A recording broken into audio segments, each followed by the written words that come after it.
조선왕조실록 영조 40년 2월 21일 역사는 그날의 일을 단 3글자로 기록했습니다. 상토회, 임금이 회충을 토했다는 뜻입니다. 조선의 태평성대를 이끌었던 성군 영조, 최고의 의술과 수라상을 받았던 국왕의 뱃속에서 기생충이 나왔다는 사실은 현대를 사는 우리에게 적잖은 충격을 줍니다. 하지만 이것은 단순히 왕의 위생이 불결했음을 뜻하는 게 아닙니다. 이 짧은 기록 뒤에는 우리가 미처 알지 못했던 조선의 거대한 생태 시스템, 그리고 그 속에서 피어난 백이민족의 눈물겨운 지혜가 숨어 있습니다. 오늘 들려드릴 이야기는 교과서에는 나오지 않는, 기록이 증명하는 조선의 진짜 위생사입니다. 혹시 18세기의 유럽 거리를 상상해 보신 적 있나요? 화려한 베르사유 궁전, 우아한 트레스.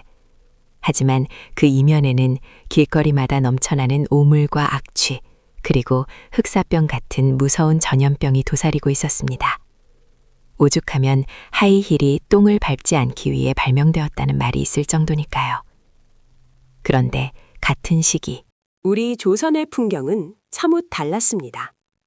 조선을 방문했던 서양의 선교사들은 하나같이 이렇게 기록했습니다. 조선의 땅은 놀라울 정도로 비옥하다. 그리고 거리는 비교적 깨끗하다. 도대체 그 비결은 무엇이었을까요? 그 답은 바로 우리가 가장 더럽다고 생각하는 그것, 똥에 있었습니다. 우리 조상들은 사람의 배설물을 함부로 버리는 법이 없었습니다. 오히려 그것을 금비, 즉 금처럼 귀한 거름이라 불렀습니다. 물론 조선 후기, 인구가 폭발적으로 늘어난 한양의 거리가 오물로 넘쳐났다는 기록들도 분명 존재합니다. 도시의 기능이 마비되었을 때는 그랬습니다. 하지만 정상적인 농경 시스템이 작동하던 대다수의 시기와 장소에서 우리 조상들에게 배설물은 함부로 버려서는 안 될 귀한 자원이었습니다. 집집마다 똥오줌을 모아 지피나 재와 섞고 오랜 시간 정성스레 발효시켰습니다. 그렇게 만들어진 퇴비는 다시 밭으로 돌아가 땅심을 돋우고 곡식을 살찌우는 생명의 거름이 되었습니다. 이것이야말로 현대인들이 그토록 외치는 완벽한 자원순환, 에코시스템의 원형이 아닐까요?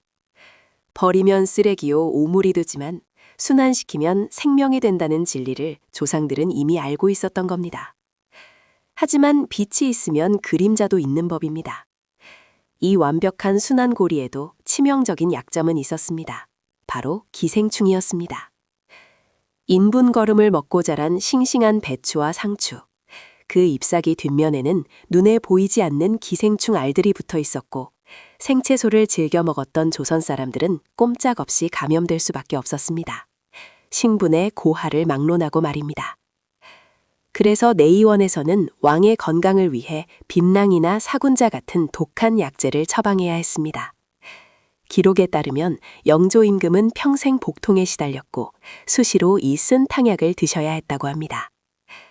어쩌면 영조 임금이 겪었던 그 고통은 자연과 하나 되어 살아가려 했던 조선이라는 나라가 짊어져야 했던 필연적인 무게였는지도 모릅니다. 인공적인 화학 비료로 멸균된 채소를 먹는 대신 땅을 살리고 물을 오염시키지 않는 길을 택했던 대가였던 것이죠. 비록 몸속에는 기생충이 살았을지언정 우리 강산은 똥물 하나 흘러들지 않는 맑고 깨끗한 상태를 유지할 수 있었습니다. 가장 더러운 것을 가장 귀하게 여겨 생명으로 되돌렸던 조상들의 지혜. 그런데 이 더러운 오물은 땅을 살리는 데만 쓰인 것이 아니었습니다. 의외의 곳에서도 귀하게 쓰였는데 바로 우리 옷이었습니다. 백의 민족. 우리는 예로부터 흰옷을 숭상했습니다.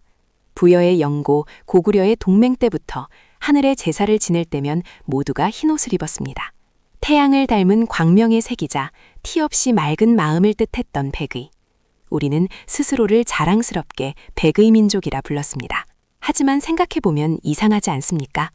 세탁기도 표백제도 콸콸 나오는 온수도 없던 그 시절, 도대체 어떻게 그 눈부신 하얀색을 유지할 수 있었을까요? 사실 조선의 선비들에게 약간의 누런 때란 게으름이 아닌 검소함과 성실함의 훈장이었습니다. 하지만 그 훈장을 감당해야 하는 건 오롯이 안주인들의 몫이었습니다. 비누 한 장 없던 시절 여인들은 비장한 표정으로 뒤뜰 항아리를 엽니다. 코를 찌르는 지독한 냄새, 바로 삭힌 오줌입니다. 놀라셨나요? 하지만 이것은 조상들의 놀라운 지혜였습니다. 규합총서에는 이런 구절이 나옵니다. 기름때 묻은 옷은 삭힌 오줌에 빨아야 휘어진다. 오줌의 암모니아 성분이 때를 녹이는 천연 세제 역할을 했기 때문입니다. 가장 더러운 것으로 가장 깨끗한 것을 만들어내야 했던 참으로 아이러니한 현실이었습니다. 한겨울 냇가에서 얼음을 깨고 맨손을 담그면 손이 순식간에 붉게 부어오릅니다. 탕, 탕, 탕. 고요한 계곡을 울리는 방망이 소리. 그것은 때를 빼는 소리이자 가슴속 응어리를 두드리는 소리였을지도 모릅니다. 두드려야만 하얘지는 무명천처럼 여인들의 속도 그렇게 하얗게 타들어갔습니다. 그렇게 만들어진 눈부신 흰 도포를 입고 선비들은 당당하게 과거 시험장으로 향했습니다. 남편의 고고한 학자적 기품은 아내의 짓무른 손끝에서 완성되었습니다. 우리가 자랑스러워하는 백예민족의 하얀 옷, 그 눈부신 색깔은 어쩌면 우리 어머니들이 흘린 땀과 눈물의 색깔이 아니었을까요? 삭힌 오줌만이 아니었습니다. 우리 조상들은 자연에 있는 모든 것을 활용해 옷을 빨았습니다. 부엌 아궁이에서 나무를 태우고 남은 채 이것을 시루에 안치고 뜨거운 물을 부어내리면 잿물이 됩니다. 이 잿물은 강한 알칼리성을 띠는데 오늘날 우리가 쓰는 세제의 주 성분과 원리가 같습니다. 때를 녹여내는 천연 세정제였던 셈입니다. 또 콩타작을 하고 남은 콩깍지도 버리지 않았습니다. 콩깍지를 물에 넣고 삶으면 보글보글 거품이 일어납니다. 바로 사포닌 성분입니다. 이 물에 빨래를 담가두면 누렇게 변한 옷이 거짓말처럼 하얗게 표백되었습니다. 임원 경제지에는 이런 다양한 천연세제 제조법이 상세히 기록되어 있습니다. 풀, 나무, 콩, 주변에서 구할 수 있는 모든 식물이 곧 훌륭한 위생도구였습니다. 지금 우리가 쓰는 합성세제는 깨끗하게 빨아주지만 강물로 흘러가면 환경을 오염시킵니다. 하지만 조선의 세탁법은 달랐습니다. 잿물도 콩깍지물도 심지어 오줌도 빨래가 끝나고 자연으로 돌아가면 아무런 해가 되지 않았습니다.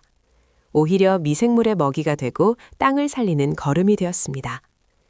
화학 지식 하나 없던 시절이었지만 경험으로 터득한 생활과학의 수준은 지금보다 훨씬 앞서 있었는지도 모릅니다. 가장 흔한 재료로 가장 완벽한 효과를 냈던 조상들의 지혜였습니다. 조상 사람들은 평생 안 씻었다는 오해 한 번쯤 들어보셨을 겁니다. 정말 그랬을까요? 아닙니다. 사실은 그 누구보다 깔끔하고 단정했습니다.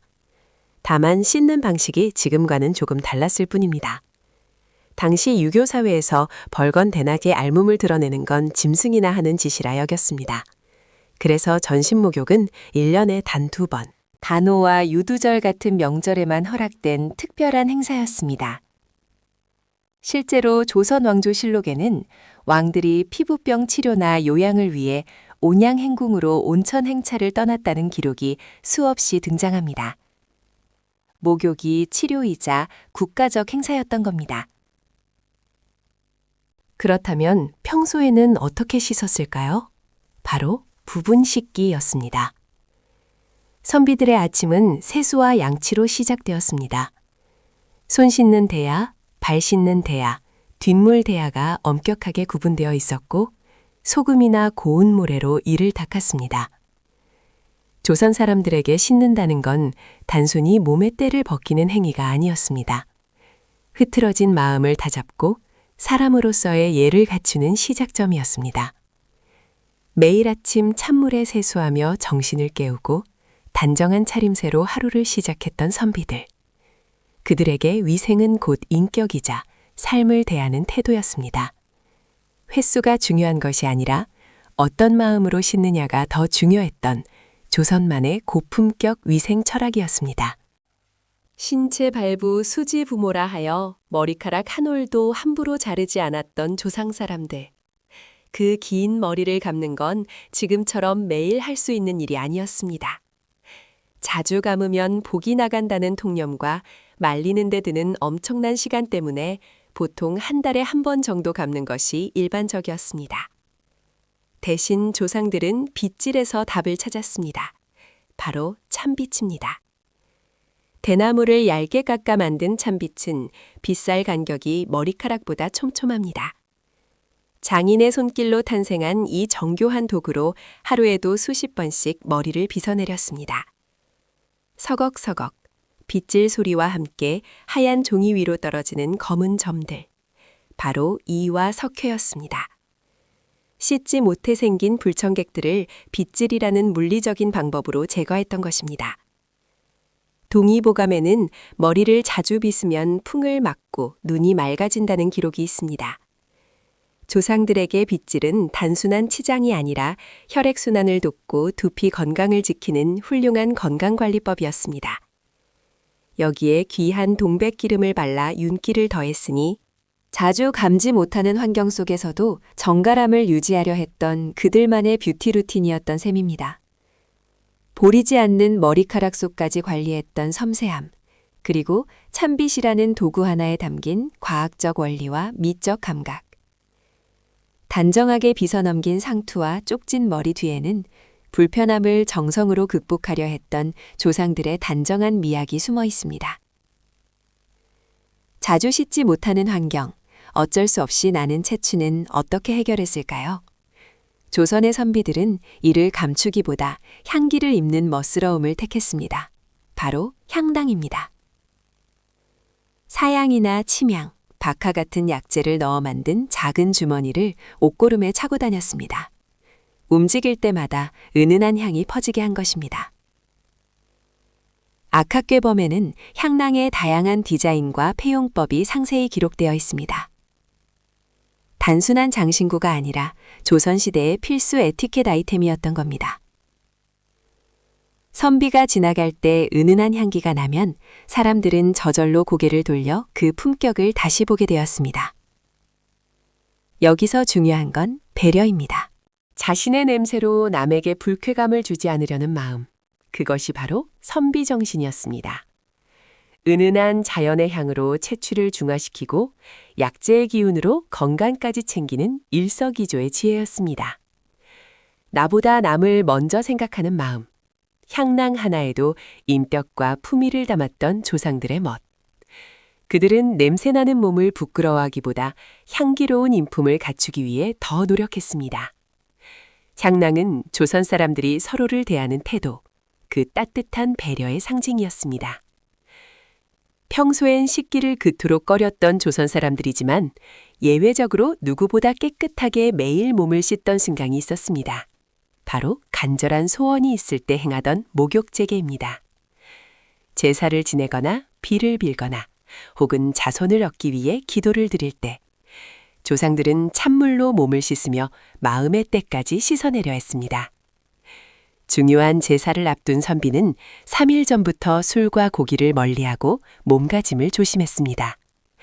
그리고 한겨울 새벽, 우물에서 길어온 찬물을 끼얹으며 정신을 가다듬었습니다. 조선왕조실록에는 왕이 국가적 위기나 기우제를 앞두고 목욕제게 하였다는 기록이 옵시 등장합니다. 나라의 어른인 왕이 먼저 몸을 씻고 하늘의 뜻을 구했던 것입니다. 이것은 단순한 세정 행위가 아니었습니다. 씻는다는 행위 자체를 정신 수양의 단계로 승화시킨 것입니다. 차가운 물줄기를 맞으며 잡념을 없애고 오직 간절한 염원 하나만을 남기는 의식. 그 경건한 자세 앞에서는 위생이라는 말조차 가볍게 느껴집니다. 육체의 청결을 넘어 정신의 순결함을 추구했던 민족. 현대인들이 잃어버린 경건함이라는 가치를 조상들은 목욕제계를 통해 실천하고 있었습니다. 그 차가운 물줄기 속에 담긴 건 단순히 깨끗한 몸이 아니라 하늘을 향한 뜨거운 정성이었습니다. 박물관 유리관 속에 전시된 하얀 저고리, 손때 묻은 다듬이 방망이, 그리고 촘촘한 찬빛. 이 오래된 물건들 뒤에는 우리가 미처 알지 못했던 치열한 삶의 흔적들이 숨어 있습니다. 오줌으로 빨래를 하고 얼음을 깨며 방망이질을 했던 어머니들의 거친 손. 이 잡는 빗질을 하며 아픔을 참아냈던 아이들의 모습. 어떤 이들은 이를 보고 미개하다거나 불결하다고 말할지도 모릅니다. 하지만 우리는 그 불편함 속에서 피어난 놀라운 문화의 꽃을 보아야 합니다. 기생충과 물 부족, 세제 하나 없는 열악한 환경 속에서도 굴하지 않고 인간으로서의 품위를 지켜내려 했던 노력. 그것은 더러움의 역사가 아니라 지혜와 정신력으로 한계를 극복해낸 극기의 역사였습니다. 조선 사람들이 지켜낸 그 흰옷의 자존심이 있었기에 오늘날 우리는 세계에서 가장 깨끗하고 단정한 대한민국에 살고 있는지도 모릅니다. 불편함을 불평하지 않고 지혜로 바꿔낸 조상들. 맑은 물에 퍼지는 잉크처럼 우리 역사 속에 선명하게 새겨진 그 이름, 백이민족. 그 하얀 기억을 가슴에 새기며 조선의 진짜 위생사 이야기를 마칩니다. 고전과 고증이었습니다.